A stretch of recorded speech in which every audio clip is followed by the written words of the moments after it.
It's working. It's working. You're right ahead. Okay, great. Thank you. Good evening, everybody. My name is Ken Blakely. Marie Garrett asked me to come and speak with you tonight about the Redevelopment Powers Law. I don't know if you want to sit all the way in the back. It might be easier to hear if you moved up a little closer. But can everybody hear? Can you hear me in the back? Okay, great. Super. What I thought I would do is answer any questions or concerns that you have, but I thought I'd start off by just giving you a little overview of what the Redevelopment Powers Law is and how it works here in Georgia, and then open it up to any questions or comments is probably the most effective way. So I'm just going to cover a few slides. My name is Ken Blakely. I'm president of Blakely Advisory Group. We're a real estate market financial consulting firm. We're based in Sandy Springs, a couple miles away from here. We are the authors of the only statewide assessment of the Tax Allocation District Program. We did an assessment of that program for the Livable Communities Coalition in 2007, which was the first look at what actually the effects of the program had been in the state of Georgia. The program actually goes back to 1985, but it really wasn't actively used until 1999. So that period from 1999 to 2007 was a very busy period in terms of tax allocation districts. And we've assisted over 36 cities and counties around the state in creating and obtaining redevelopment powers laws, and also in then creating tax allocation districts and operating those districts. So we have a lot of experience with this particular topic. What would it mean for Brookhaven if you were to approve the redevelopment powers law? What things would happen as part of that? Number one is, if Brookhaven decided tomorrow at the polls to approve the redevelopment powers law, you would join about 70 cities and counties around the state who already have approved those powers. And some of them go back as far back as 1985, but typically in a given year, 7 to 10 cities or counties approve those redevelopment powers, going through the same process you're going through. You have to have a public referendum granting that authority to the municipality or the county to use redevelopment powers law. Georgia has a little bit confusing set of statutes dealing with redevelopment. There's actually two separate statutes that deal with redevelopment powers. The redevelopment powers law deals specifically with the creation of tax allocation districts, and that law is basically the parallel to what 48 other states have, which we call tax increment financing.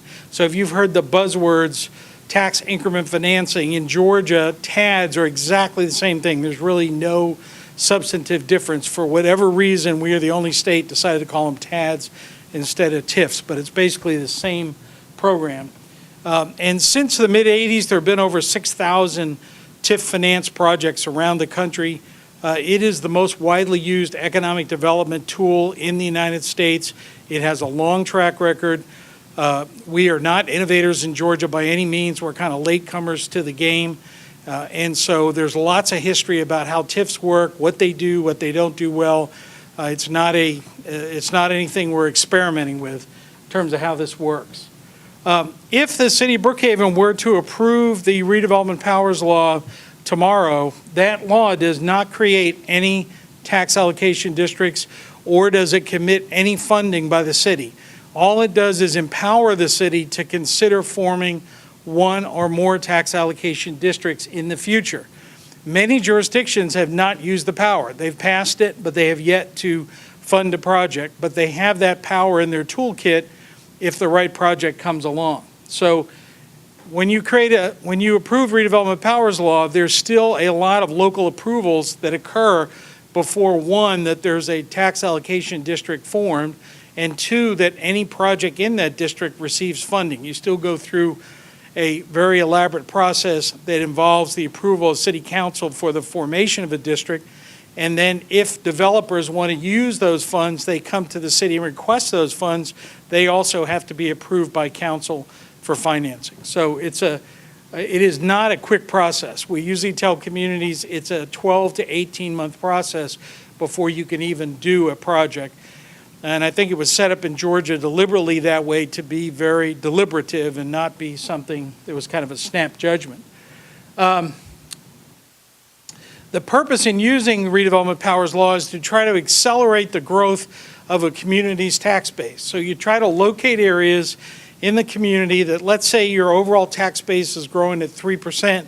You might have areas in your city that are not growing at all or are growing at 1% or minus 5%. Those would be classic redevelopment areas, and you use this power to attract more investment into those areas so that, like the rest of your city, those areas can start to grow and expand. So that's the classic use of the technique. You're trying, again, to attract new investment into areas that currently are not getting a lot of investment. And what we found around the state in 2007 is generally for every dollar that's committed through the tax allocation program, there's about $7 or $8 of private money that's committed to that effort. So you're getting a very high leverage ratio of one public dollar to about 7 private dollars in a typical project. Another area of confusion among a lot of folks is that if a bond is issued as part of a tax allocation district, that bond is a revenue bond of the city. And that means that the people who purchase that bond, the investors, their only recourse to repayment is money that's collected in the tax allocation district fund. So if I go ahead and I build a project and it results in, say, $500,000 more of property tax, that money goes into the fund to repay the bonds. If that money is insufficient, there is no recourse back to the city for additional payment. So it's what's called a revenue bond, not a general obligation bond. In a general obligation bond, if there was not enough money in the fund, then the city would be obligated to pay any additional shortfalls. And that's typically how you do your sewer financing, other types of financing in the city. But these are revenue bonds. It's a little different than typical bonding. Typically, if we look around the state, tax allocation financing is somewhere between 8 to 15% of total project cost. So when you support a project using TAD, they still have to bring 85, 90% of the money from both debt and equity to the table before you do the TAD financing. So there's not a case where you go out and issue debt and then the project doesn't happen or the project doesn't get additional revenue. You cannot issue the debt until they have secured all their financing. And that is not something you can do in today's world. They've got to have all that financing in place. How are TAD funds used? The typical use around the state is to improve the site, to do public infrastructure, utilities, parking structures, things that are considered a public purpose or a public benefit from the development. So you will see new roads to connect an area, maybe a water retention facility. We've seen sites where there's been demolition of deteriorated buildings or environmental cleanup. Those are the kind of things that the dollars typically go into, and they can make a project financeable that otherwise wouldn't be. And I'll give you an example in a couple of minutes. We're going to talk about a specific example. TAD funding has been used significantly in Georgia up till the beginning of the Great Recession. If you've been to Atlantic Station, if you've been to the Beltline, if you've been to Centennial Olympic Park or Princeton Lakes or East Point, Camp Creek Marketplace, all those projects had some form of tax allocation district financing. If you've been to Atlantic Station and parked in that huge parking deck, the deck was paid for with the tax allocation funds, which then allowed that development both to control the environmental concerns on the site, but also supported the development that occurred up on the top of the platform.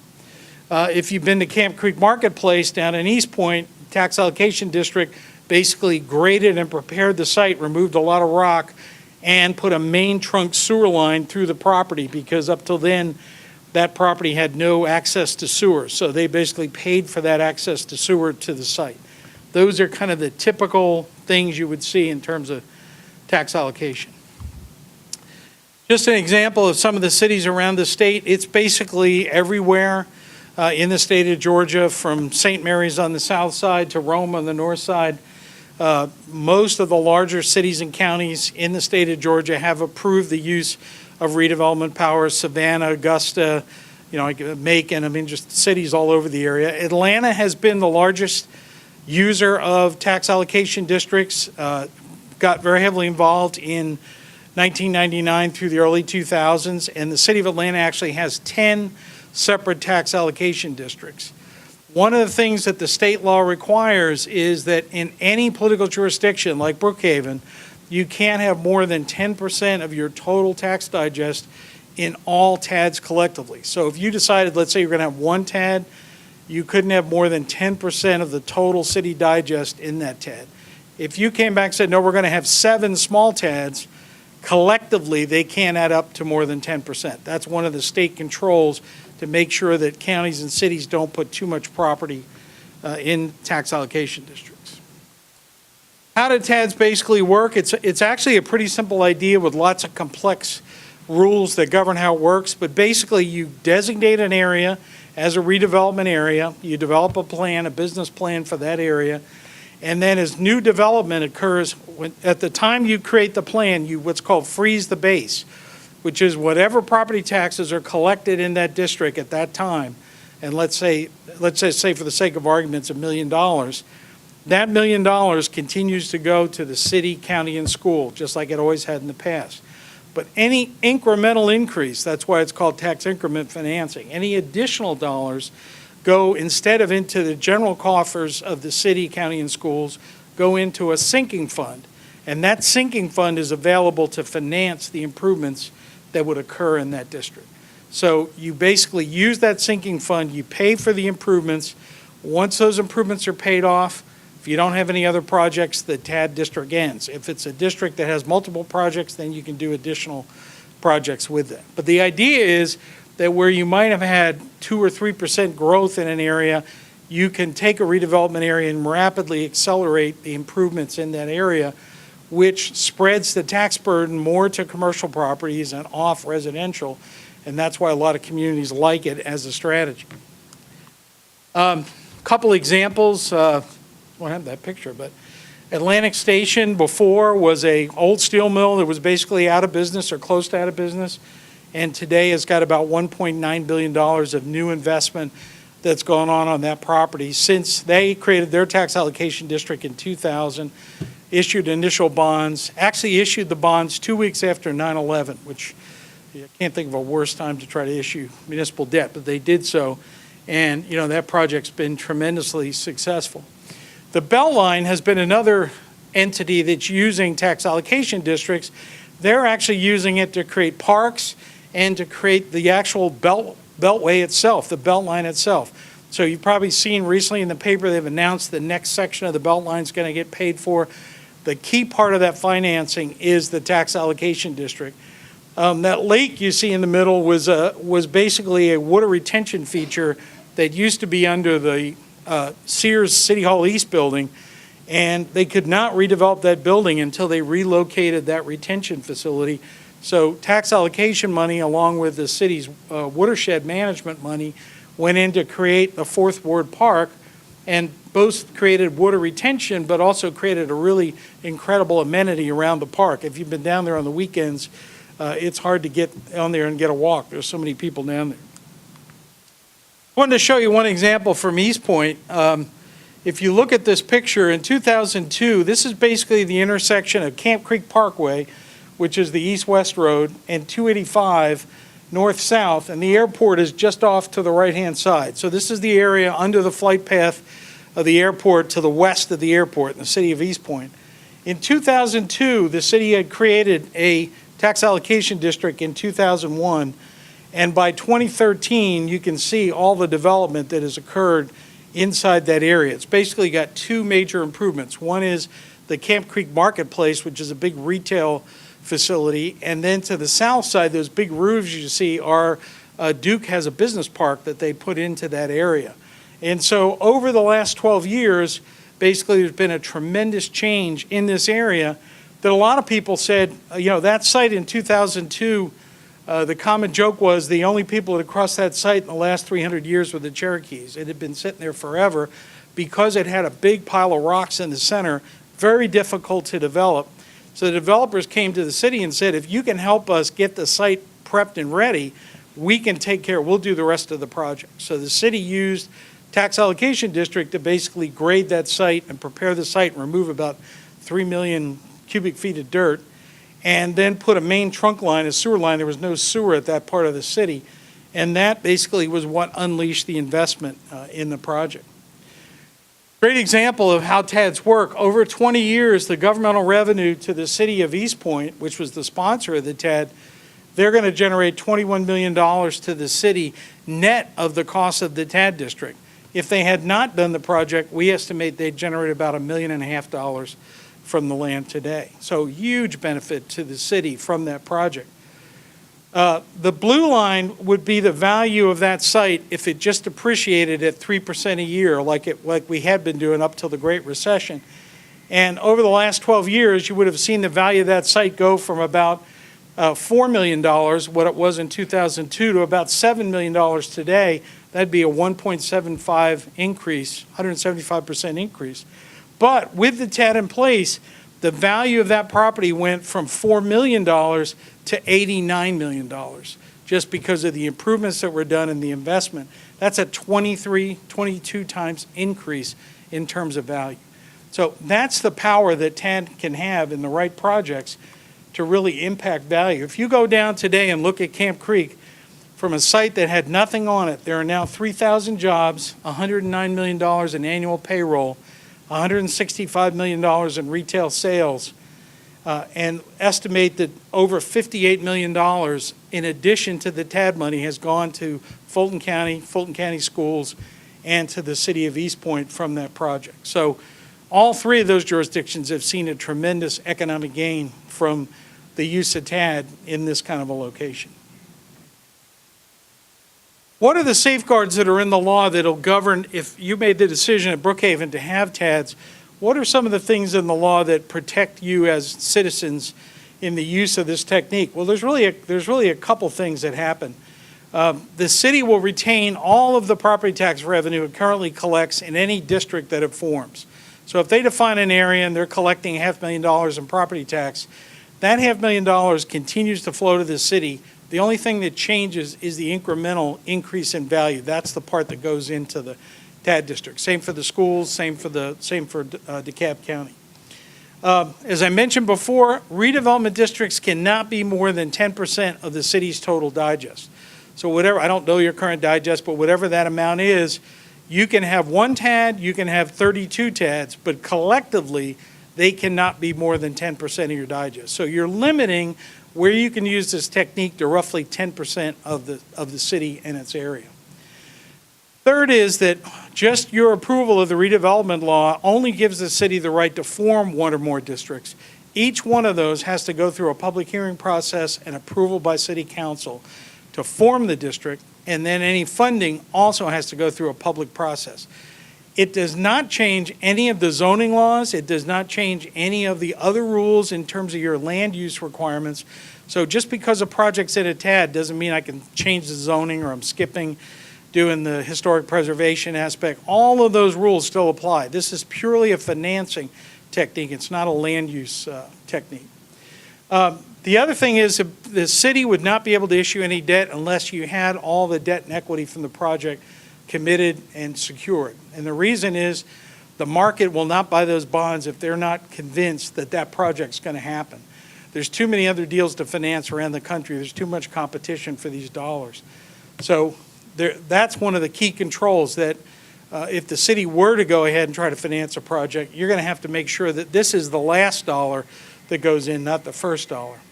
One of the things about Georgia, we do not allow the committing of sales tax to the tax allocation district. It's strictly limited to property tax. In about half the states around the country, you can do your local sales tax pennies plus property tax. In Georgia, we limit it to only property tax. The benefit is if we create a retail project through this redevelopment, you immediately collect the benefits from those local pennies that you have of sales tax. So the state 4 pennies still goes to the state, but those additional sales tax revenues immediately start to flow back to the city and, really importantly, to the school district. So many school districts around the state like this program because it accelerates their eSPLOS revenue that they get for construction. Another concern a lot of people have is I don't want them putting me in a tax allocation district, my single family house. Typically, the districts don't include single family areas. because those are not the areas we're going to see the greatest change. It's going to be the commercial areas along the highway corridors, those kind of areas. So most communities exclude the single-family neighborhoods from consideration as a tax allocation district. Lastly, the other one of the key benefits to communities is something we call the halo effect. And the halo effect we've seen happen is you create a tax allocation district in an area of the city, it starts to attract new investment in that area. Then we start to see new investment go around that area because people like to invest where other people are investing. Well, those areas that are not in the TAD, they get that benefit, all of those increase in taxes goes to the local government. So the halo effect is one of the best benefits of the TAD program, because lots of time people look, and if there's not investment going on in an area, they go somewhere else. And so really that's one of the key benefits of it. Hope I haven't bored you with too much information, but with that, I'll just throw it open to anybody have any questions or issues I can address. I'd be glad to take a swing at it. Yes? All of the examples you used around the state of Georgia seem to be mature cities that had government structures in place for a long time. That's not the case here. We have a new city, and I think the city council would admit that they have no real estate experience among them. So they don't understand real estate financing. None of them have that in their background. And more to the point, our ZBA doesn't have real estate backgrounds either. They've made a series of questionable decisions already, and they've even gone to the step of having a zoning attorney who's presenting later that night for a crucial ruling on variances, educating them during the day in their working session. So the guy that is being evaluated is also the guy that's teaching these people how to do their job. So we've got a bunch of inexperienced people in these positions of considerable power. So do you have any relevant examples for new cities, or are you willing to admit that maybe this is a powerful tool and inexperienced people need to proceed carefully using this tool? Well, the downside that you face is, the real downside of the TADs is you create a district, you pick an area, and nothing happens. And the net effect of that is zero to the city, to everybody. There's no loss of revenue or anything. But the problem is it's a missed opportunity, because you may have picked the wrong corner, that you're on the left side of the road and they want to be on the right side of the road. Usually what we counsel cities to do is, if you think the area that's going to change is the intersection of X and Y, put all four corners in, because you're not going to know whether it's going to be the northwest corner or you want to be receptive. You don't want to say we're going to be on the left side and the right side gets the business. So you try to create what's called an area TAD, and then you let private investment come in and say, okay, we want to request TAD funding for this side of the project. Now, you have to evaluate those. You're absolutely right. You have to look at those. But there's an open public process about that. There's going to be a lot of citizen input. We have a lot of communities say, you know what, we want that project, we really like that, but we're not going to give you any subsidy. That's you're not obligated to provide a dime to the project just because it's in the TAD. But you have to rely on your local officials to make those judgments. One of your earlier slides, you said that ultimately the city council approves the use of this funding That's for correct. Project X. That's correct. Our dilemma is these people aren't equipped yet. They don't have enough experience to make that call. And they're relying on real estate experts and insiders to educate them. So the danger is they get led by the nose a little bit on a multi-$100-million project that they themselves aren't educated yet enough to evaluate on their own. It's true in any, whether it's an older community or a newer community. We have some that are small towns that are incredibly savvy and kind of know all the issues, and we have lots of other larger communities that don't have a lot of development experience. It's kind of all over the place. I don't think the age of the community is necessarily the defining factor. But again, if they have this power, that doesn't mean they'll use it. You're just basically saying this is something in their toolkit that if the right project comes along, you could potentially consider that. We have had projects where there's been public outcry. They don't want that project. I want to include it. Doesn't receive any funding. Typically doesn't even move forward. So you're still subject to that back and forth process. No question about it. That's follow up on the last slide that you showed. The very first bullet point was the taxes being collected today for parcel X would not change going forward. And if this dramatic improvement would occur, all of that additional tax revenue would go into the sinking fund, correct? Yeah, whatever's collected today. At the time you create the district, let's say you passed it and next year we went and created a district somewhere in Brookhaven. the taxable value in 2015, let's pick a number, say it was a $500,000 building. The taxes collected on that $500,000 building stay in the city coffers, they don't change. But as redevelopment occurs, if all of a sudden that area goes to $1 million, the $500,000 difference is what is the increment. That's the part that goes into the fund. But whatever you're paying at the time is called freezing the base.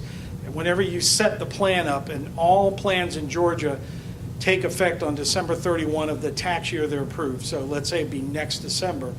Whatever that value is, that money continues to flow to DeKalb County schools, and to the city.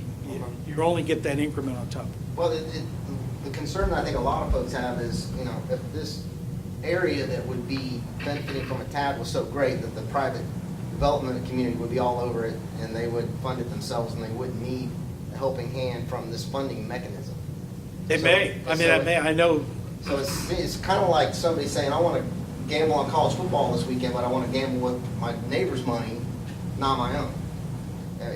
Real estate is a gamble. Real estate developers are gamblers. And if you let them gamble with other people's money, then they don't have the same perceived risk as they would if it was their own money. But your risk to you as a city, I'm doing this from the city's perspective, not as the investor. The investor has a different issue.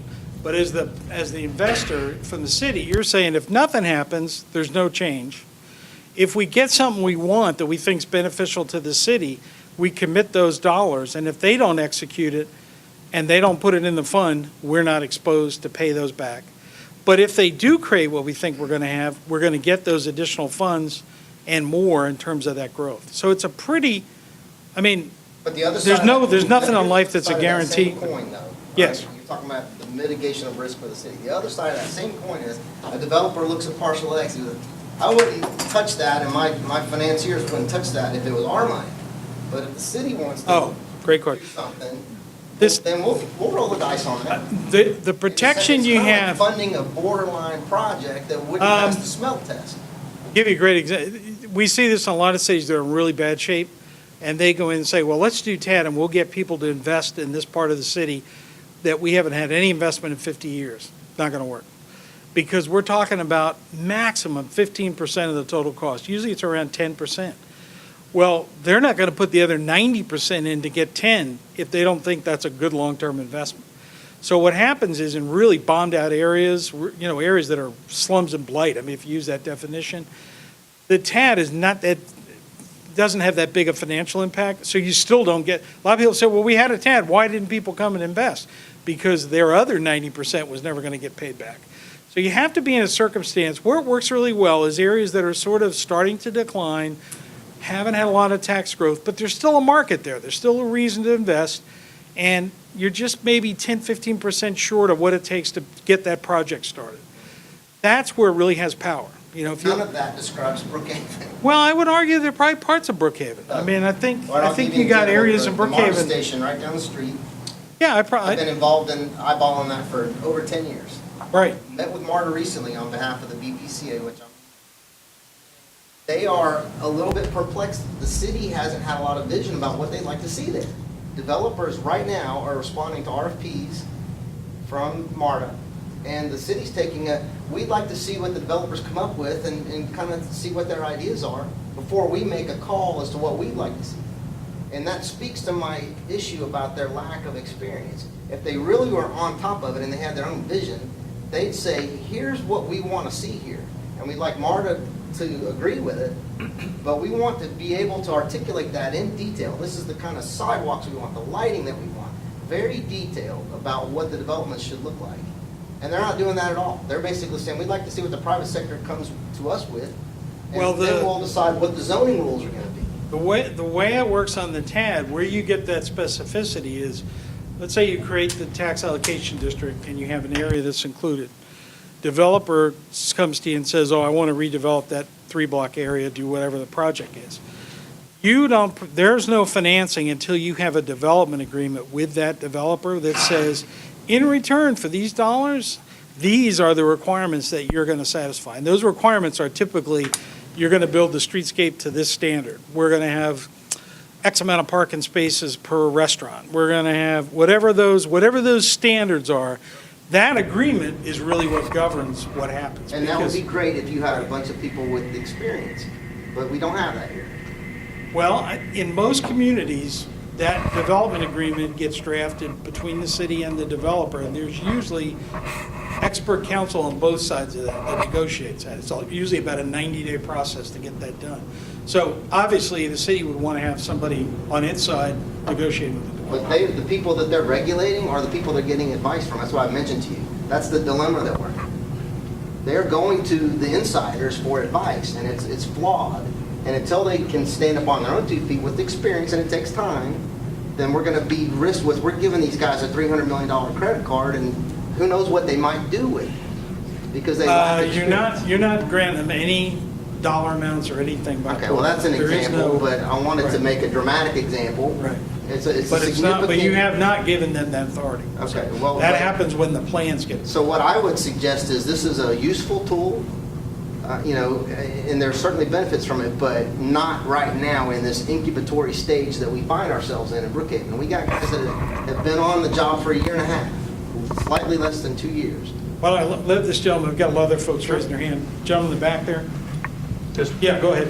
my Either name's one. Ralph Mills, and I live behind Oglethorpe University for 27 years. I happen to be on the Roswell Downtown Development Authority, excuse me, for the last 3 years because I own property up there. This law this is simply a tool. It's a very, very, very vital tool for every community to have to get development going in any area. It is specifically for blighted areas, but there will be areas that will be what you would call very nice areas that may need a parking garage or something built, that they will need additional funds a private developer cannot do. So to go in and restrict this uneducated or inexperienced group is going to affect whoever comes in 2 years and replaces the council that time. In 2 years, whoever replaces the mayor. The city of Roswell has had this law since 2010. We still don't have a TAD. We don't have a project. We work on projects every day. We're meeting tomorrow, and we are discussing a major project that a TAD will be required. Will it happen? I don't know. Maybe, maybe not. But without that tool, I can tell you 100% it will not happen. And this is a very, very vital location in Roswell that we're talking about. You know, So- a great point you made. We didn't see anything in 2010, 11, and 12. You had TAD. That wasn't the problem. Right. There was no debt. There was no equity. Right. So the problem we had is we had a lot of projects in the pipeline. The other 90% of the money wasn't there. So they did not move ahead because TAD isn't enough to make those projects happen. Right. So- Now, as we're seeing debt and equity is more Right. available, we're starting to see the tools sort of get used a little more. This year, Right. it's kind of come back. And there are going to be times, to our way of standing, on the DDA, there's almost too much public input because you have meetings after meetings after meetings, and all this stuff gets rehashed over and over and over because new people come each time, but it's a requirement of public government. So the point is, this is not, that council has no power. The council has the ability to basically say, we would, like he said, we would like a TAD here, but if no developer comes in that can put the deal together, then nothing happens. It dies on the vine. Well, think So- the opposite, though. What if they do suggest a TAD and the developer community does want to play and the financing is there, then they do have a lot of power. But remember, it's only 10%. No, you're not going to invest you're not going to risk every dime you got to buy Coca-Cola stock because you get a 10% discount. I mean, and especially for not even Coca-Cola, that's a wrong thing. But so anyway, my point is, it is a tool. It really is not. It's simply a tool that will allow them. Chamblee has it, Doraville has it, I think Dunwoody has it, Sandy Springs has it, Alpharetta just built an Atlantic station with it. If we don't have it, you better watch out because your property values are going to go the other way. So, Gentleman in the back there, do you want to? I'm Ronnie Mayer. I've been around for a long time. The problem we have here is a lot of distrust. It's a new city. It's a great city. But the Constitution starts off with we the people, not I, Rebecca, or I, J. Max, or I, whoever. lately it's all I this and I that. It's about what we want. We can't even iron down a little simple thing like the pink pony. So what makes me think that this right here, I don't trust any of these people up here. Just like he said, they haven't done this ever. They haven't even went to when it was DeKalb County. None of these guys were ever down at a meeting. Billy and I went to thousands of meetings. These guys never went to a DeKalb County meeting. They just got elected. Poof, they were there. They know nothing. So if we have to wait 3 years for this, that's great. But right now, we have more issues with our parks. We need more officers. They're trying to annex Executive Park. We don't need Executive Park yet. We need our own issues that have to be worked with that were promised. It's not who's for the city, who's against the city. It is the city of Brookhaven now.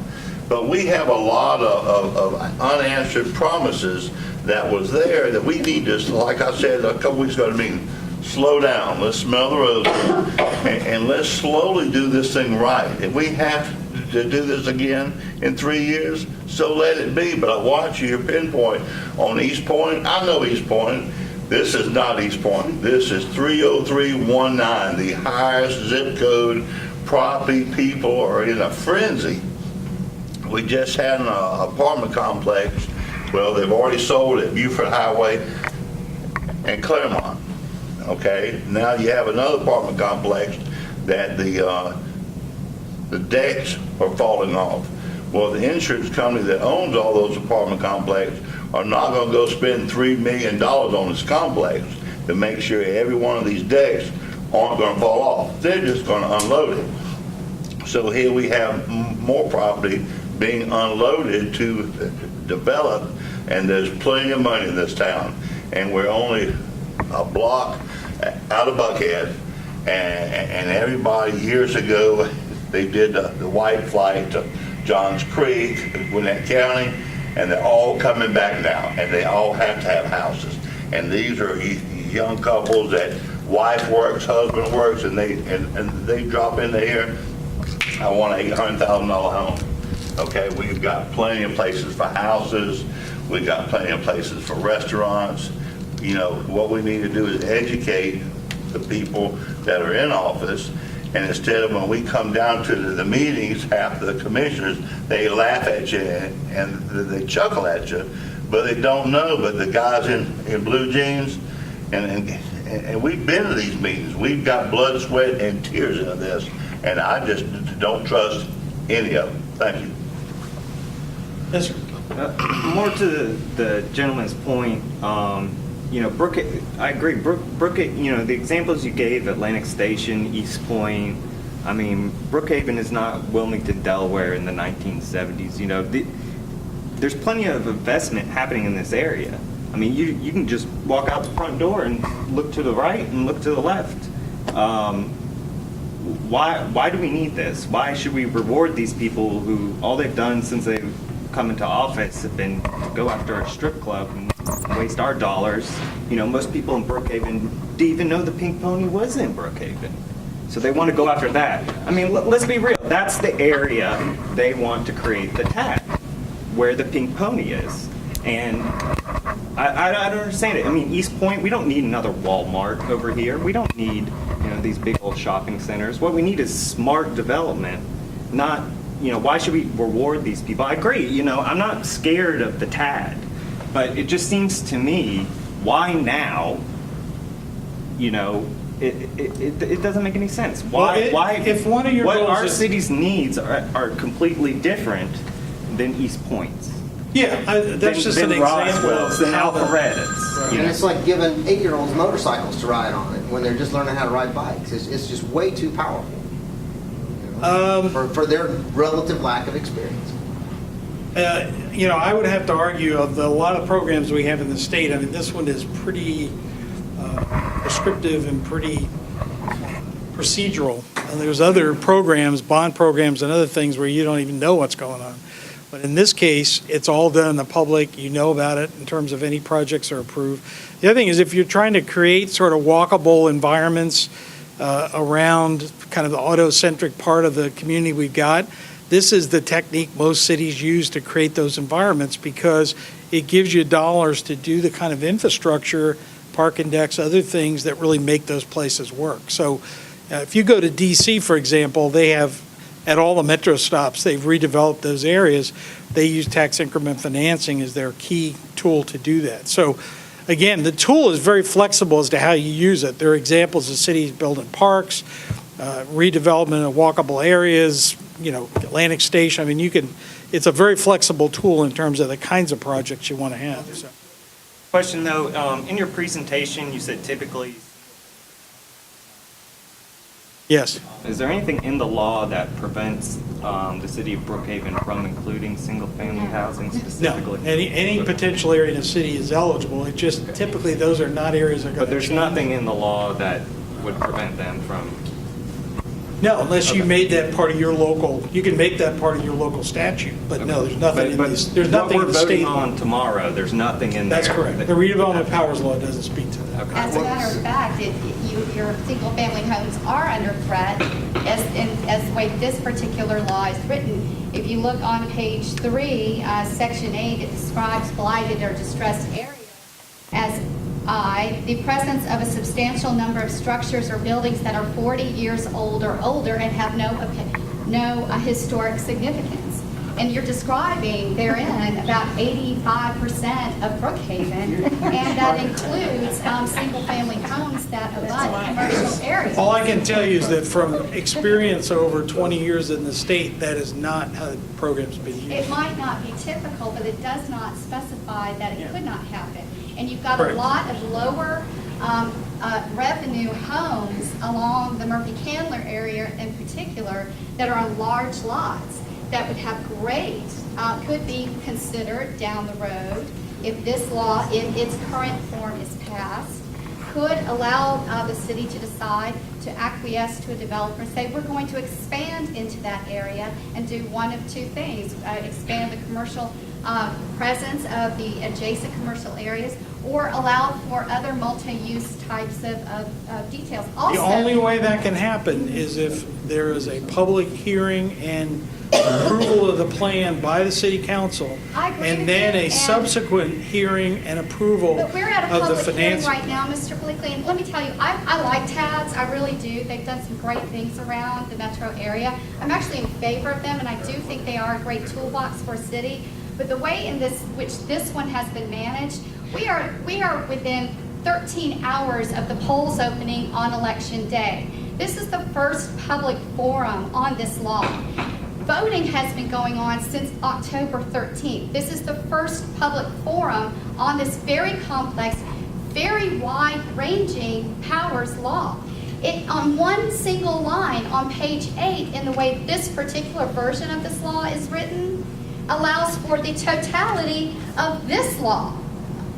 That is the urban redevelopment laws, which allows for very expansive use of eminent domain.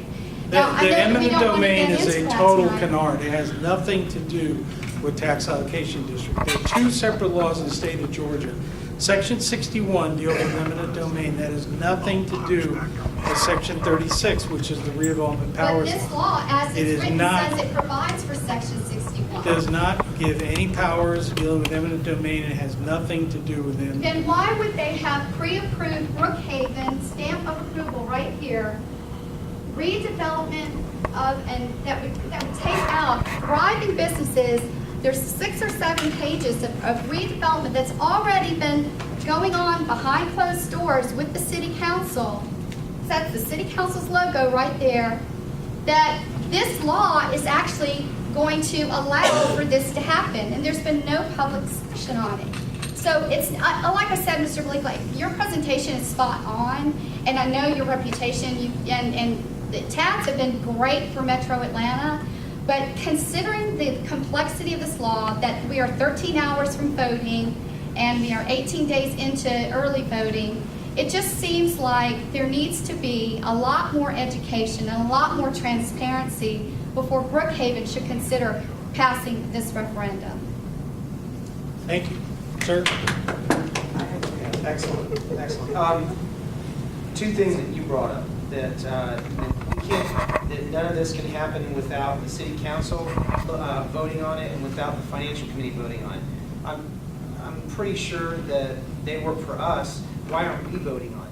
I mean, this, to me, is put in place so that they don't have to worry about us. They can just do what they think is right for their own interests.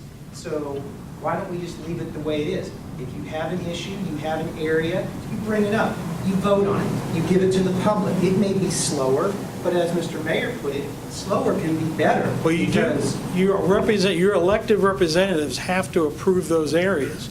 If you have an area, let's say they propose an area, you pass the redevelopment powers law, and whatever area somebody proposes for a TAD and the community is opposed to that, I've seen it in many communities, that area doesn't become a TAD. So yes, do you have to pay attention to what's going on and be vigilant? Absolutely, but it's just like any other part of local government. Well, here's the And- challenge that we've got, though. They'll have a Tuesday afternoon working session while we're all at work, and they'll hash out the particulars of these things, and then it's a fait accompli at night when we all come to the Tuesday night public hearing on it, and it's all been baked, it's all been decided, and they limit you. They actually have an egg timer up there, and it'll zap you after 30 seconds where you can't continue to kick it around and talk about it. They give the opposition a total of 5 minutes, and everybody gets 30 seconds of that. And then they let the advocate attorney, the zoning attorney usually, unlimited amount of time for rebuttal.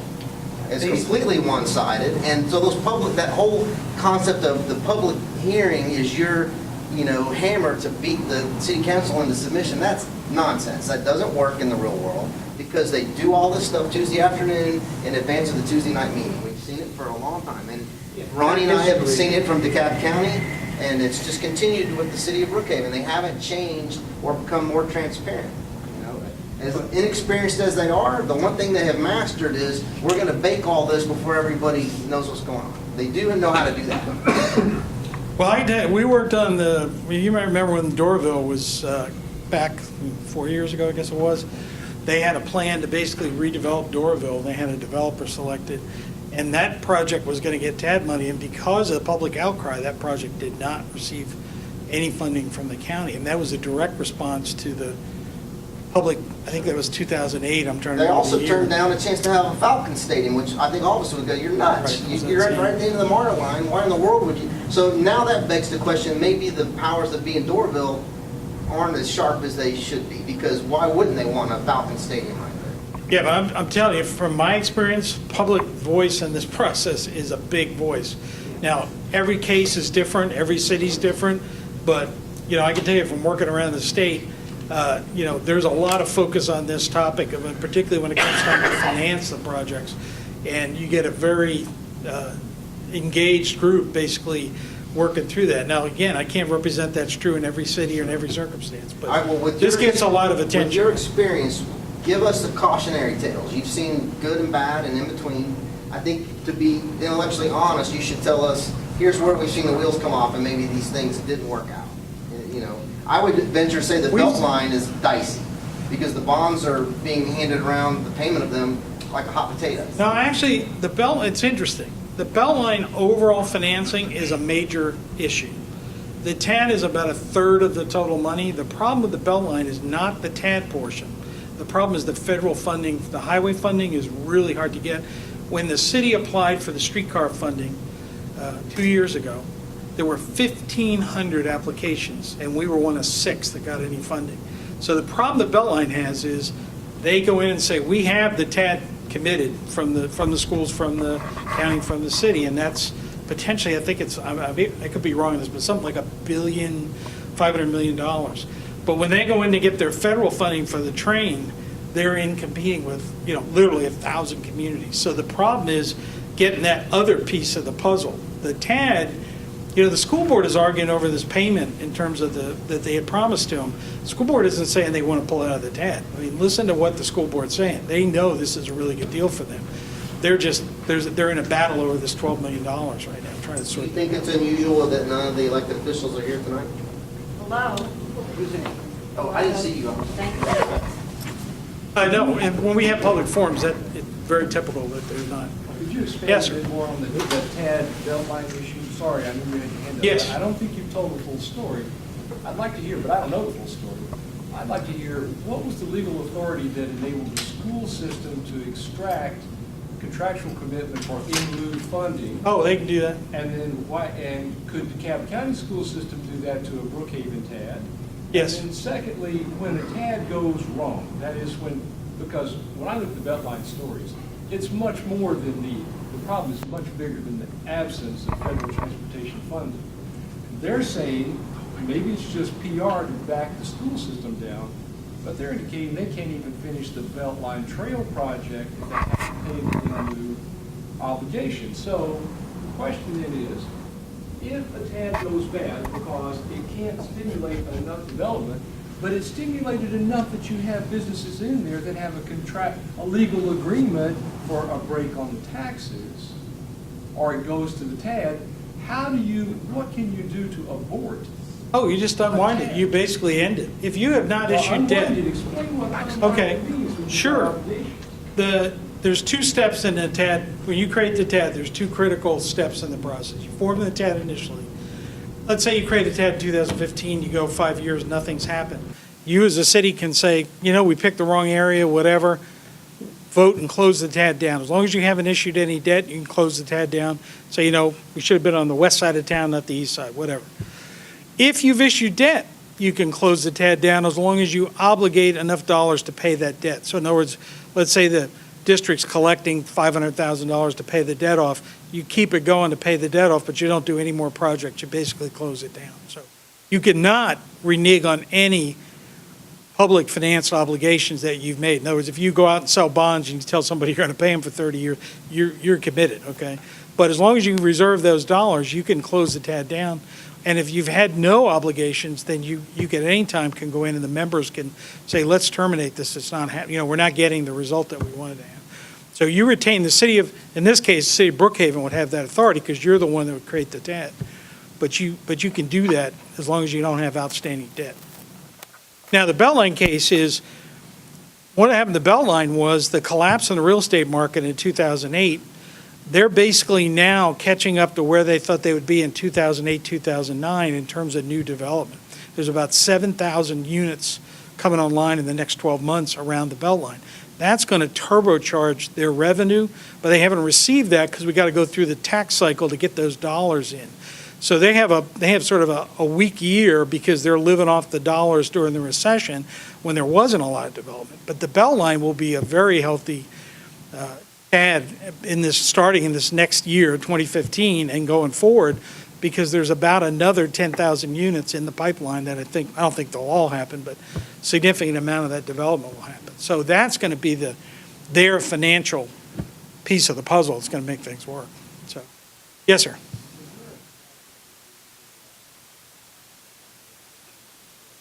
Great question. Town Brookhaven actually, I believe, requested a TAD. They did not do a TAD. They did a bond. They did a development authority bond, I believe.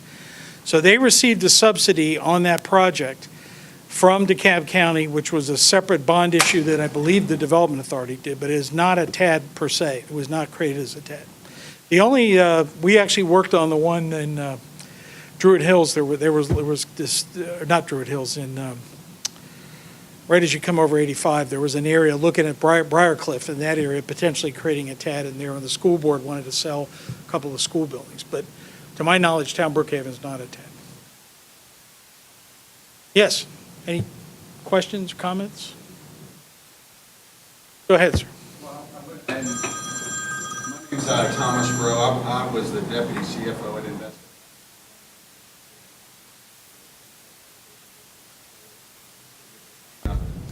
I actually own Brookhaven Laundry near the corner of North Druid Hills and Beaufort Highway.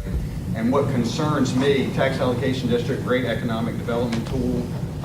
What concerns me about this is the tie to the urban redevelopment law with the eminent domain statute, and the city's ability to come in. They've got this redevelopment project. I look on the map. My business that I don't own the land. I'm just a tenant. Just purchased it in 2 years ago. They've got me rezoned as residential. So it scares the hell out of me to see. Can't do that. cannot do, the state cannot, under the law, the revisions to the eminent domain law, you may not take property for eminent domain and turn it to a private purpose. You And can Kilo, New only- London, I've heard the same thing. No, absolutely, no, I mean, Supreme Court, Governor okay, Perdue, so- when Governor Perdue changed the eminent domain law, I think it was 2009, under Georgia's current statute, only eminent domain can be used for public improvements like roadways, parks and things. You cannot take it from a profit-making business or a residence and turn it over to a for-profit developer. You can't do that. Well, when they That's create against these the law in the plans, state. they're just getting out over their skis, and that, Right. Arthur Blank's not coming out and saying he's going to fire Mike Smith, and I feel like they've got these plans, and I'm sitting here like, I got a business, I got a 15-year lease, Yeah. I'm going to be, rezoned, and, the only people you hear from in the city is the code compliance people. Has the Economic Development Agency ever come out and talked to a business owner? In Vestalina, we're going out, business retention is just big a part as business creation, business attraction. I've never gotten one call, one visit from anybody from economic development, but you're sure as hell the code compliance people will show up and tell you that you can't have flag banners out on your property and get citations and this nonsense. I would tell you, based on doing this for 15 years, that the eminent domain issue is not something you need to be concerned about. That makes me feel revision better. to the law is really restrictive, and that is not anything to do with TADS. That's a separate law that the state changed. When Kelso came out, there was a Supreme Court ruling, which a lot of people didn't agree with, that basically said you could take land for economic development. The state went in and passed a law that basically said, no, we're not going to permit that in the state of Georgia. So, and that was that case down in Clayton County where the guy had the flower shop, and that was kind of the vehicle of that. But the law is very clear about that. Of things to worry about, I would not, I just don't see that happening. We look around the state, I just don't see that. I don't really see blight on Buford Highway. You talk about Atlantic Station, you talk about the barriers to entry of Right. a brownfield, the barriers to entry, the Beltline, that's an infrastructure project. Correct. And the Beltline is going to be wonderful, but looking at Atlantic Station, those types of things, developers aren't going to come in there because of the barriers to entry. Buford Highway, there's no barriers to entry on Buford Highway. These other businesses, like I said, I bought mine 2 years ago. There's other businesses right up the road from mine that put hundreds of thousands of dollars in capital improvements into those. They have done a great job on the sidewalks. It took them forever, they had my business shut down for a couple of days, and that's GDOT, but I don't see this as a blighted or depressed area. It might not be the highest and best use. I don't know why Yeah. you're mad that, it's not. The state law allows 3 criteria. One is slums and blight, which is the traditional, everybody knows it when they see it. You go to an area that's bombed out. The second is underdeveloped or underinvested. So that would be areas like the city's growing at 4%, and this part of town is not growing. It's got old shopping centers or, just not doing well. So what we call them is typically gray areas, gray redevelopment areas. So if they had TAD, that would be enough incentive to get private dollars to go in there and make things happen. The third is that it lacks transportation or other infrastructure. And so we've seen some communities use it for a transportation-related piece. I think that may be an expanding use where we'll see maybe multi-county TADs potentially for transportation, but right now it's not used very often. The state law allows any of those 3 definitions. There's basically 3 ways you can do it. Traditionally, it was slums and blight. And in other states, they have gone to an economic development definition. We do not have that in Georgia. We do not permit that as a criteria. Illinois, for example, Tennessee, they allow, if you're considering it as an economic development project, that's the only criteria you have to meet. Yes, ma'am. I'm Sylvia Pereksky, all I am is a preschool teacher, and I came here to learn about TADS, but what I've learned is that there's a big communication problem between the citizens of Brookhaven and the city council, and that needs to be fixed. And that has nothing to do with you, but you might want to pass that information on, because I'm shocked to find information. Yes, sir. My name is Tom Riley. I had, several questions. One of them is, you said several definitions just now of the word blight. One of the things I've been reading about is a blighted structure could be any residence more than 40 years old. Is that true? That would be under one of the definitions for blight, that's correct. Okay, Well, that would be that's my house. approximately. But just by being old wouldn't be the criteria. You'd also have to demonstrate that it's vacant, there was deterioration in the area. Just the fact, we're not going to Ansley Park and saying that's a deteriorated area, okay? That's over 40 years old too. So it's got to meet other criteria. That's just one of the variables. Presence of vacancies, not a lot of resales or values are declining, boarded up windows, evidence of lack of investment in the area. I mean, there's a whole, if you go through that list, there's like 12 different factors. Who's on So the just deciding the fact that criteria? it's old that's not the defining criteria. So with the criteria you're talking about, who's on both sides of the trade here? I mean, who gets to say, yes, that meets the criteria? The city has to go out and prepare what's called a redevelopment plan. Right. It's basically, I'm a planner and we would not call it a redevelopment plan. It's a business plan. It says, we're going to create a TAD district. Here's the area we're going to go. It's going to be governed by city council. Here's how it meets the state's 3 test criteria. Here are the specifics of why we think this area qualifies. And you have to be very specific. And there's basically about a 16-question set of criteria you got to go through and say, here's how we meet that criteria. Here's how we Who says, yes, it does, no, it doesn't? Who makes that call? The city would adopt it, the city makes that determination, but they're always subject to challenge in court, so they have to be very careful. In other words, you can go to bond validation, and somebody can jump up and go, wait a minute, that doesn't meet the criteria, you didn't And satisfy. that would be a citizen action. Citizen or Citizen takes groups in the- opposition. A citizen group takes the city And that to court. happens. No, they don't even take it to court, they go to a hearing Right. for the bonds and say, we don't think what was approved meets the criteria. That throws the whole thing in kilter. I mean, I've seen that All happen. right, well, you can imagine. You try to avoid that at all costs. But you don't can wanna do imagine how complicated that would be to overturn that freight train that's already moving down the track, on a given project, where there's a lot of powers that be that are aligned behind the freight train. You gotta- So they have to come in there with pitchforks and go, we disagree with whether this meets the criteria. I've seen, Good luck making no, that I've seen a happen. lot of deals that would make the technical qualification, but politically in that community, they're non-starters. So let's say they've done their homework and it meets the criteria, but it gets in front of the board and there's citizen outrage, now we don't want to do that area. That's it, it doesn't go forward. But So if you you've got- got to have both, you really Well, got to here's have the both. thing, though, you got people with a multi-year term in office, and by the time that they would face the referendum of the voter on what they've been up to, the project could be completed already. A 3-year window on a construction project. So you finally have a chance to go, that was a, bad idea, we're not gonna vote you out of office. The project's already been done, the money's been spent. I've been to a lot of hearings and I have not seen people shy about, if there's something that does, a lot of projects don't go on the radar screen, they're fine, they're okay with it. But if something's a problem, you get the crowd comes Well, out, here's the people problem, don't though. take We have a action. Walgreens coming in on a significant intersection right here in the middle of Brookhaven that has been bandied about for 7, 8 long years. And they came to the table at the final, ultimate meeting, and they got all 9 variances that they were requesting, and everybody was aligned behind it, and it's been fought forever because of drive-in windows and multiple curb cuts, a lot of quality of life issues, traffic Zoning, congestion. land use question. And despite the outcry from lots and lots of people that were coming to these multiple meetings, it got approved anyway. And it went to the ZBA and the appeal process. It was defeated twice in court.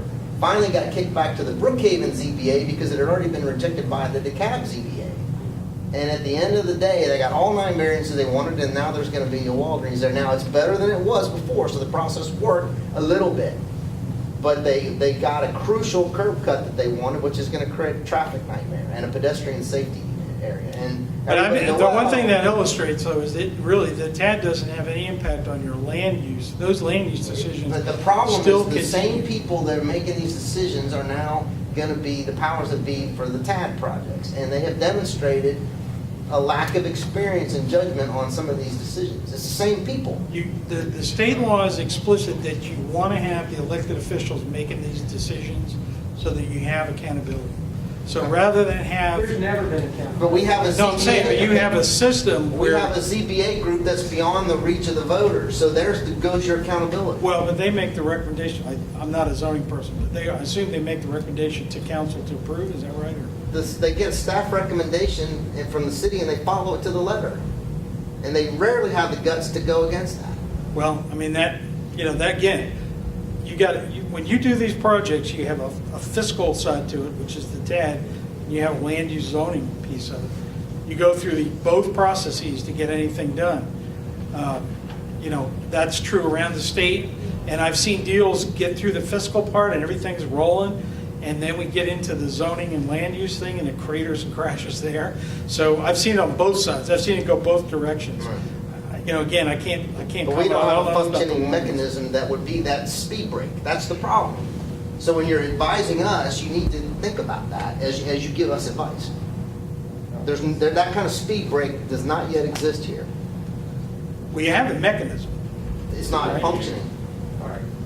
Hey, back to what I was originally saying is that with this thing in place, then we're relying on the officials that will say anything they can to get elected and then do whatever it is they're going to do, as they've proven so many times. Why do we even need this to do any of this? The process that we have in place in terms of developers who come in and they want to pay for different areas and they work it out financially with the owners of the properties, and if it should be sold, it gets sold. We have that type of value in Brookhaven already. We don't need this big monstrous thing that can be abused and has been abused time and time again almost everywhere it's been implemented anywhere. No. You look at Dunwoody, how successful have they been with their little park thing? It took a year and a half. That was not a TAD project. Okay. Not a TAD project. But This program has been amazingly successful around the state because of two things. It's very conservative in how it operates in terms of how it finances projects. A lot of developers complain, go to Florida and get a much better deal. It's actually worked better here, and we withstood the recession without any defaults because it was conservatively underwritten. Now, there are other deals that get done through development authorities. Those are not TAD deals. So you may be right about those, but I can tell you from doing this for the last 15 years, this is not going to be the cause of your problem, this program. So, well, I just don't see a point in. well, here, one of the key points is the developers come in and say, I'll do this site and I'm going to build whatever kind of housing, but if I had a deck, I could do a better job. You may want that deck, just like this gentleman was talking in Roswell. One of the examples in Roswell, they're trying to do this thing called Founders Square. They said, we want to have a parking deck that's going to allow patrons of the restaurants and other folks to get off the street and be in there. The project economics don't justify the deck. The city is going to pay for that deck because it's a benefit. It's a vision that they have for that area.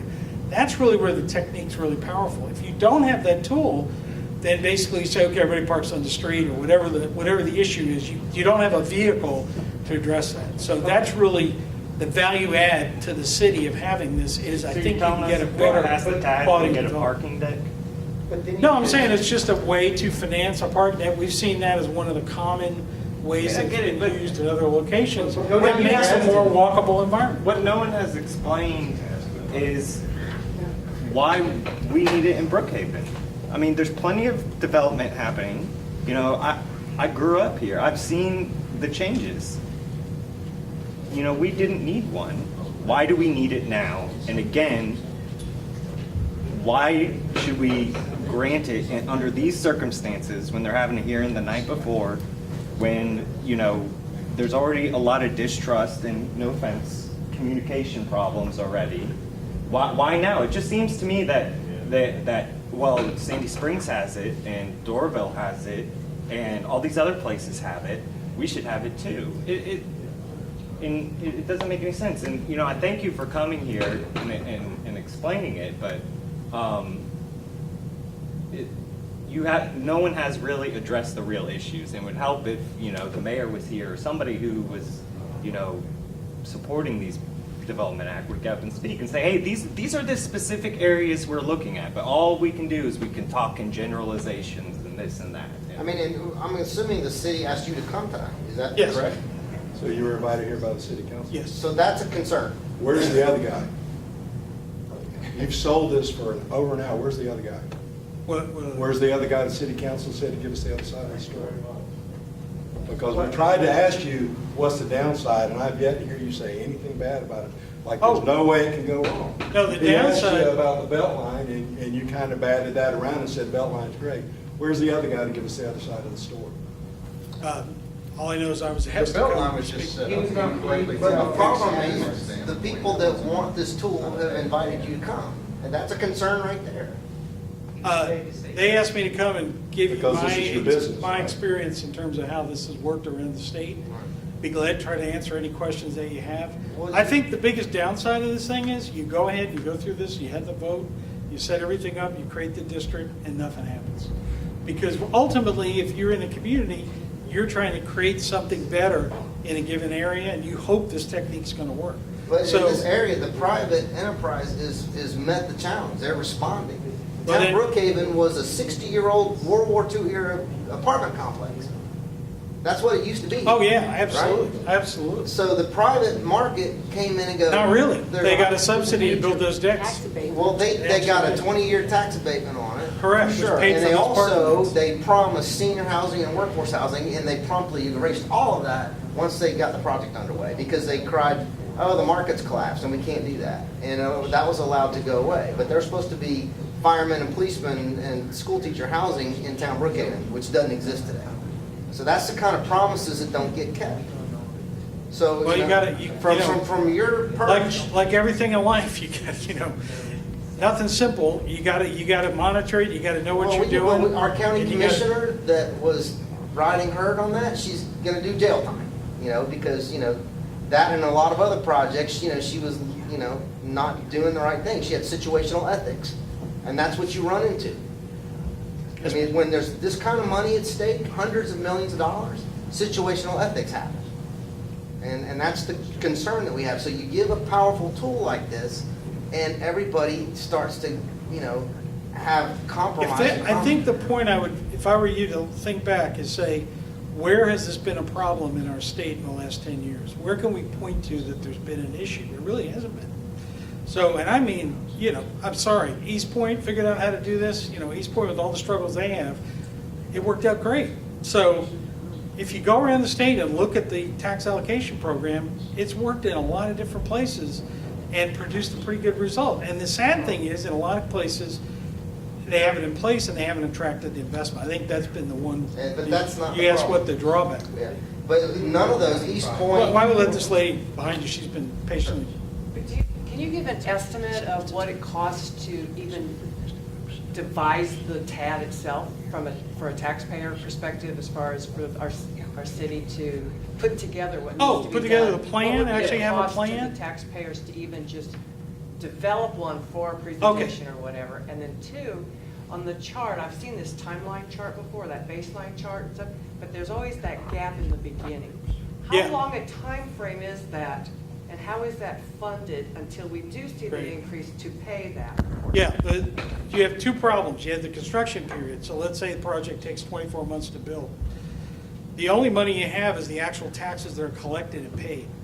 So if you think about it, if a project comes online, let's say in November, they're going to get their tax bill in the spring. Okay, you haven't collected, take them 2 years to build it. They come online in November, you haven't collected any money. Their bills go out in the spring. They pay their taxes, and about the following October, you start to actually collect the revenue. So you typically have about a 24 to 36 month lag period from the time the construction begins till the time you actually receive revenue. So what happens in the financing, they have what's called capitalized interest, which basically says we're going to pay the interest. As part of the financing cost, we capitalize that period of interest until the revenues are sufficient to start paying it back. So in the debt service that's all calculated out for the project, there's two things. You have capitalized interest, which is basically just to pay the interest during that period.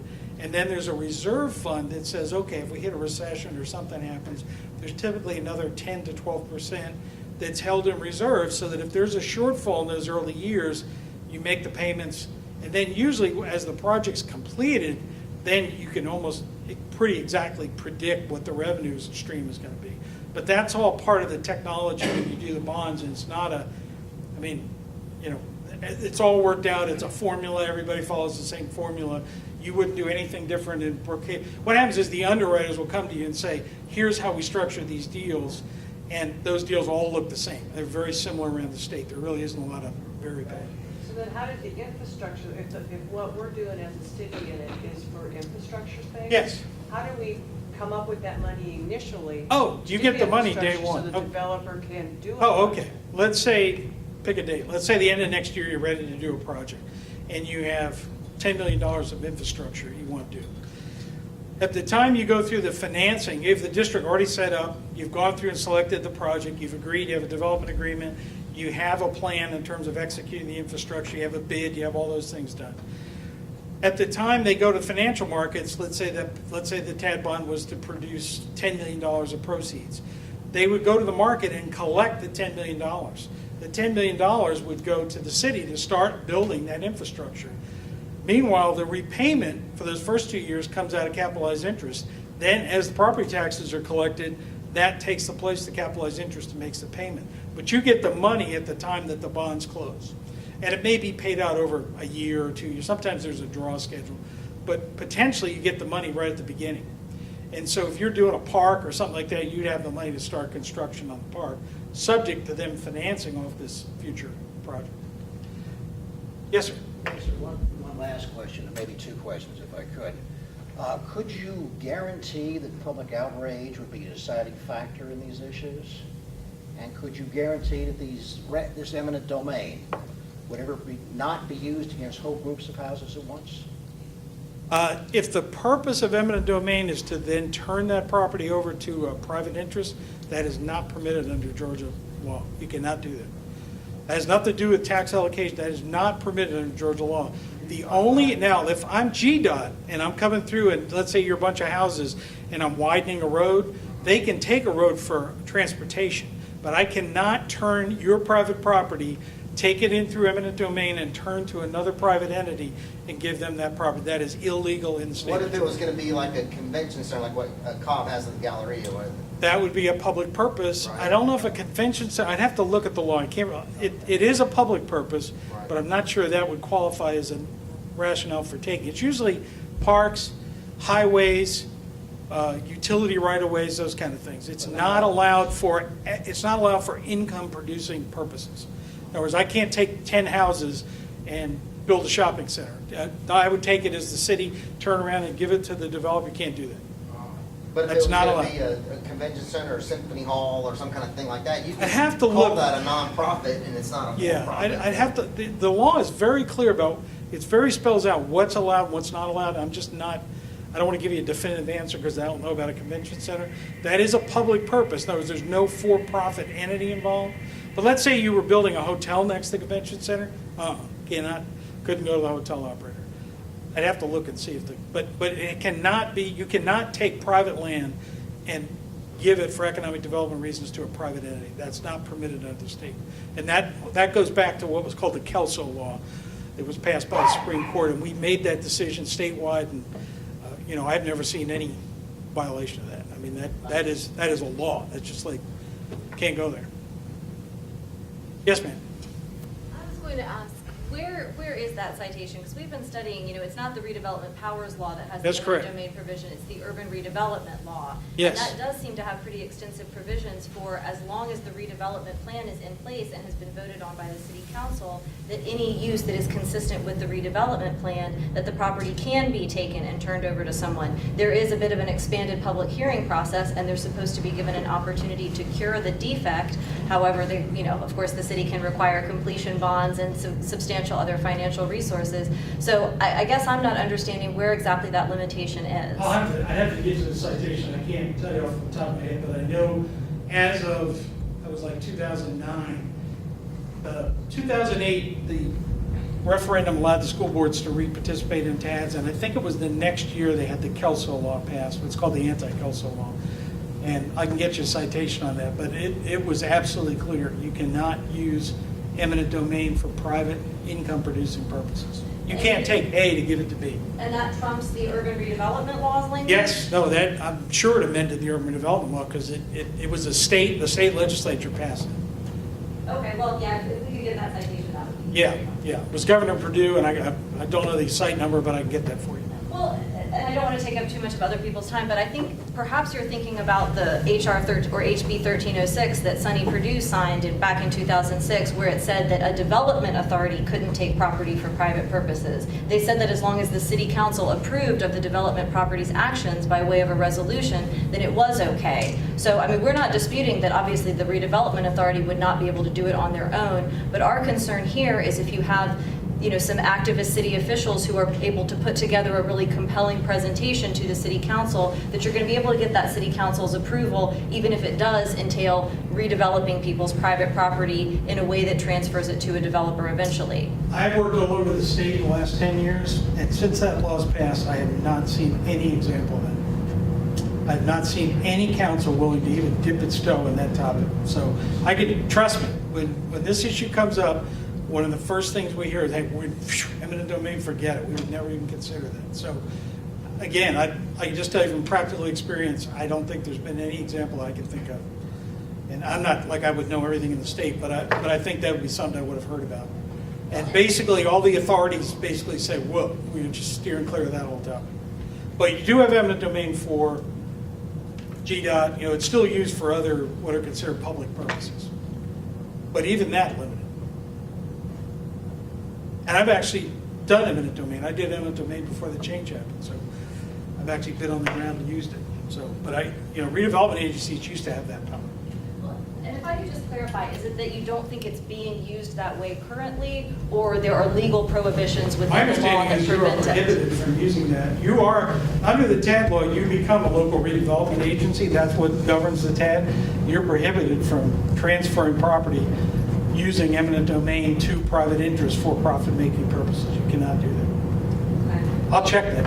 Okay, yeah, if you could, because there's some pretty clear language in the urban redevelopment law that specifies that as long as there's a redevelopment plan in place, that property that is non-conforming can be transferred to someone who will use it for a conforming use. My understanding is that was subsumed by the new law. So. Well, I mean, it's still in the text of the urban redevelopment law, so I hope you can understand why the citizens are a little concerned that, I mean, it's one thing if we trust, the folks who are in power now, but we're talking about a law that's permanent that would be in place for forever in Brookhaven. So I think it's fair to expect for there to be a clear answer for us on could this ever possibly I happen. can tell you from my experience in probably 30 cities, I have never seen that case whatsoever. So, I mean, I'm not a lawyer, but just from practical experience, I can think of no example. So, again, I don't think this is not of the things you need to focus on. I don't think this is really, should be a concern. Yes, ma'am. I'm Rebecca Williams, one of the city council people that obviously everybody loves so much around here. I do want to thank you for coming out tonight. I just wanted to clarify, as it was explained to us, a referendum, the city council per se cannot advocate one way or the other on behalf of it. In fact, when people have asked me, well, what do you think about it? I really had to say, I really can't say. I think we've seen citizens committees formed both for the redevelopment acts and against it. I was hoping too that we would have some more educational forums. Mr. Blakely, you've done a great job, and I really appreciate all the information. If you think he's one-sided, I'm sorry. I think he actually did a great job of, telling us the whole spectrum with his range of experience in this. It's a shame that it's on the eve of the election. It probably seems like we still need some more information out there. If your basic issue is trust, well, then you already know how you're going to vote. So I don't think anything he says will dissuade you one way or the other. I would just say, to your point, yeah, we're a young city, but every city has new council people who come in, every year or every 4 years. But not whatever. all of them are new. There's usually a mix of inexperience and experience. Well, it's not like you have a lot of, usually people are term limited. So it's not like you have people who are 20-year veterans. And nobody told me that I had to have a real estate degree in order to become a city council person. Sure. I would also just caution, too, that the CBA is not the city council. They perform different functions. And it's funny that you had mentioned that because we just had a big debate about concurrent variances last week. Sure. And as you probably know, the ZBA derives its powers from the city council. Concurrent variances would have allowed us on those few zonings that come in where there's zoning and variances to keep it all intact. But there were people who wanted that separate citizen-appointed board to be a separate checks and balances. So where you say they're not accountable, Some people think that's an extra checks and balances. So, we're still learning how to be a great city. I think we're doing a pretty good job. Maybe if our only failing, I think it's we've been a little ambitious in some of the things we've done. I'm sorry the gentleman left with, who has a business on Beaufort Highway, because he needs to understand the Beaufort Highway plan is really just a proposal. It's just an idea. It's not a set, this is not our zoning map for the future. It's basically an inventory with an idea of what are the possibilities, what are the potential. I'm sorry you all, or at least some of you think that, that we're running ahead too far ahead. And why is that though? Why is the extreme ambition? What's the reasoning behind that? Rather than let's grow and learn kind of on the job and take it at a more cautious pace. Well, actually, we think we are going at a cautious pace. You may complain that everything's done at a time that's not convenient for you, but I'm sorry, the work sessions are at 4, the meetings are at 7. This is a pretty common protocol. We're here from 4 in the afternoon to 9, 10, 11 o'clock at night. But at the work session, there's no public input at that point. Well, that's not You have to sit there and listen. But then there's 2 periods of public input for the 7 o'clock. And they're time limited severely. Well, for 3 minutes. Every jurisdiction. And there's 40 people that want to the talk. same way. Well, I mean, if you've got 15 people who want to talk, we're trying to be respectful of our citizens too. But none of them can make a coherent But you point know what? because they're You scrambling. can email us, talk to us, come visit the mayor, come visit us. I've taken Bates to breakfast many times. Okay. And I said, how do you guys remove, if you can at all, somebody from the ZBA who's practicing without a license, basically, that is making controversial decisions with impunity? How can they be removed? And he said, I don't know. I was like, that's scary that you don't even know if it can be done. That's his problem, that line. And that person can be removed if you find that. In any case, I don't mean to get off the track, but anyway, I want to thank you all for coming out to at least learn and hear. And again, Mr. Blakely, you've done a good job of trying to clarify this. I personally think there's been a lot of misinformation. This idea of eminent domain, I think, has been widely publicized, and people believe that's what this redevelopment powers is. And now that I hear what I really came to really clarify that because I wanted to make sure I knew. I too want to see the citation, but I'm pretty convinced that that's a canard, and I'm sorry it's been used. But thank you for coming tonight. Ms. Williams, the question I would ask you, again, thank you actually for coming out and being the only council member. Yeah, I didn't see you when you first walked in, and I apologize for making that comment. And I think, you spoke to something when you said, there's been a lot of misinformation, the eminent domain thing, and what I don't understand, and I don't know if you can answer this, is we have the night before an election on a huge issue on granting the city a huge power, and you're the only one here. Why? Why is that? But it's not up to the elected officials to take a I position understand, one but- way or the other, or to educate you. But the fact that you've invited a guy here. Yeah, y'all- I didn't personally. Well, he said the city did, and you're part of the city apparatus. Yeah. Well, So I'm he not is, part but of he the is professional staff. clearly an advocate. Professional staff. Well, if you want to, look, we did the best we could. I think Mr. Blakely has told us the good and the bad of this. It looks like there's not a whole lot of bad. So if you're not hearing, what you want to hear, I'm sorry. I just don't think it's an even-handed conversation. He is clearly an advocate, and it would have been better to bring in somebody who has seen it go badly wrong and could tell that cautionary tale. I asked him to do it, and he. Well, maybe it didn't happen. Did you think about that? I don't. In any case, I think we've had But an wait, informed. but where is I think it's everybody already else? 8 o'clock. We should probably wrap it up. We need to close up. Where is the rest of the council? Well, you know what? They have families and young children, and we're often here night after night. I got you. But this is the night before the election on the one forum we have to talk about this issue. Where are they?